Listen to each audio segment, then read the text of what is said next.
kindness isn't something that makes the news, and it's not really emphasized in a lot of the personal growth and psychology literature.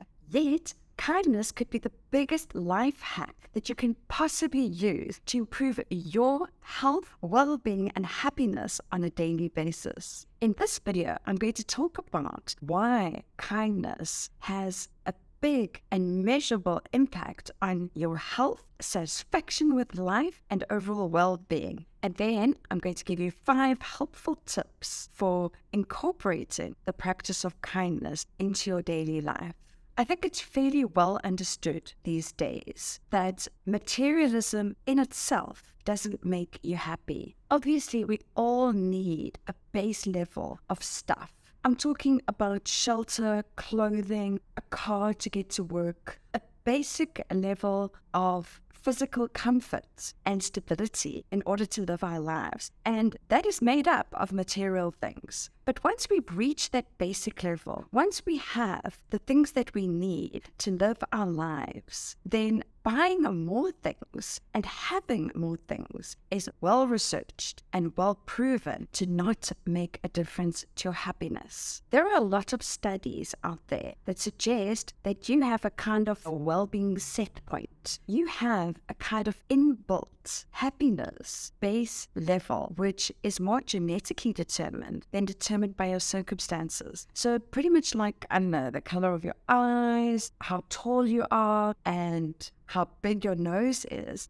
determined by your genetics. Similarly, a lot of aspects of your character, your personality, and how you come across to the world is also predetermined to a fairly substantial level, your genetic inheritance. That is not to say that the circumstances around you and the things that you do with your life and how you look after yourself doesn't have an impact on your happiness. Of course it does. But there is a kind of inherited baseline. And the interesting thing is that we tend to return to this baseline, regardless of what happens to our lives and what changes in our daily circumstances. So if you're a naturally happy and optimistic kind of person, then you're probably always going to be a pretty happy and optimistic person, even in the face of serious setbacks. Whereas if you're a fairly pessimistic, sad and grumpy kind of person, then you're probably going to be pretty much you, and no matter how many good things happen in your life. We are who we are, but of course, we can always bring out the best of ourselves. And that is what this video is all about. Attempting to change your level of happiness by buying more and more stuff really does not work. And this is well supported by the research. Things like winning a lot of money, earning that big bonus, being promoted, and buying a fantastic car are all things that can make you happy in the short term, sure.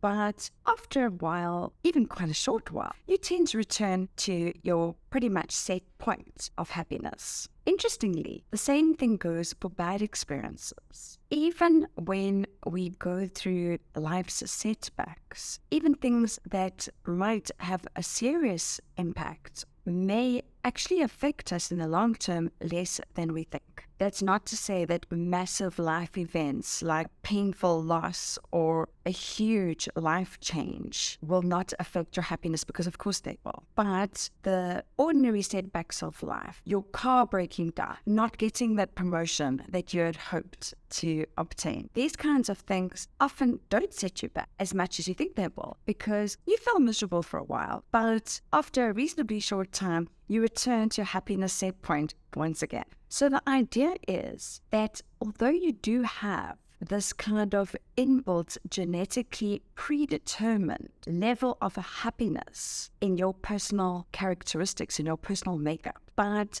that doesn't mean that you don't have the power to make your life more satisfied, more meaningful, and more pleasurable on a daily basis. So even though you might have a genetic predisposition to be that grumpy person, or that rather sad and lonely person, or that happy and optimistic person, that doesn't mean that there aren't many, many things that you can do to improve your happiness and your overall well-being on a daily basis. And one of the biggest and most important things that you can do is practicing random acts of kindness. Setting your intention daily towards performing random acts of kindness every single day has been proven time and again to make a measurable difference to people's life satisfaction, their sense of purpose, and their overall happiness and well-being.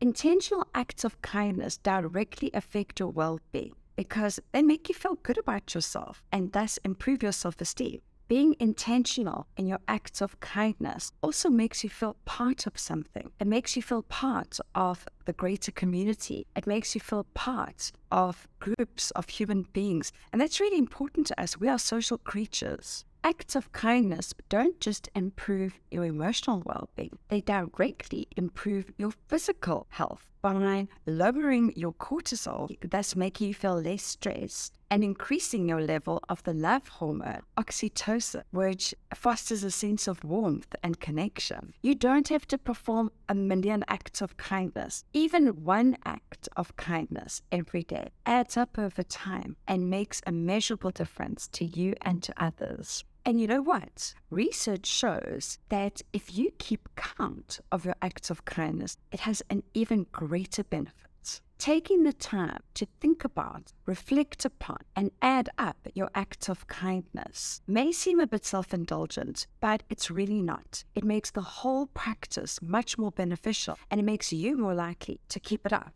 If you're enjoying this video so far, please smash that like button and the subscribe button. It really helps and it means a lot to me. Tip number 1 is make the decision to incorporate a practice of daily kindness into your life. It all starts with a decision. If it's helpful to you, it's completely okay to set a reminder on your phone. But what I have found is that setting my intention to practice kindness and also, keeping track of it at the end of the day makes me scan my environment and look for opportunities to be kind to people. Tip number 2, do the act of kindness. Do them as and when opportunities to be kind crop up in your everyday. The acts of kindness can be tiny, they can be medium, or they can be large. It really doesn't matter, but do them. Make a start.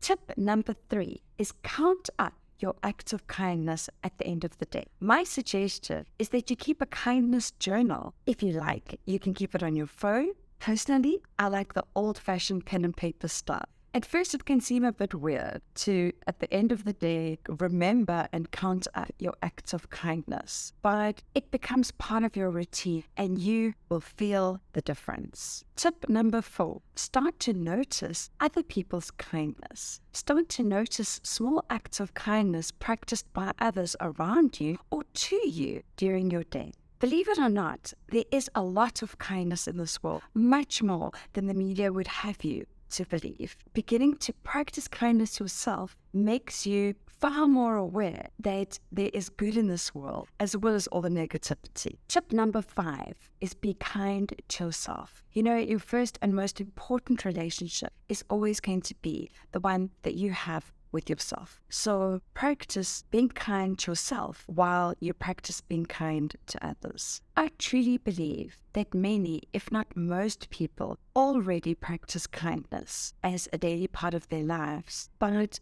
so few of you realize the benefits of making it intentional and the benefits of counting it up, adding it up at the end of the day. It might seem to you that deciding to incorporate kindness into your life and taking the time to reflect on it and add it up is not the right way to do things because, we should be kind. Kindness should somehow, be part of who we are if we're good people. But this, making it intentional in this way is what makes it stick and what makes it last and what makes it really matter. If you enjoyed this video or found it useful, please let me know in the comments. And if you'd like me to answer any question that you may have, then please also drop me a comment and I'll make a video about your question.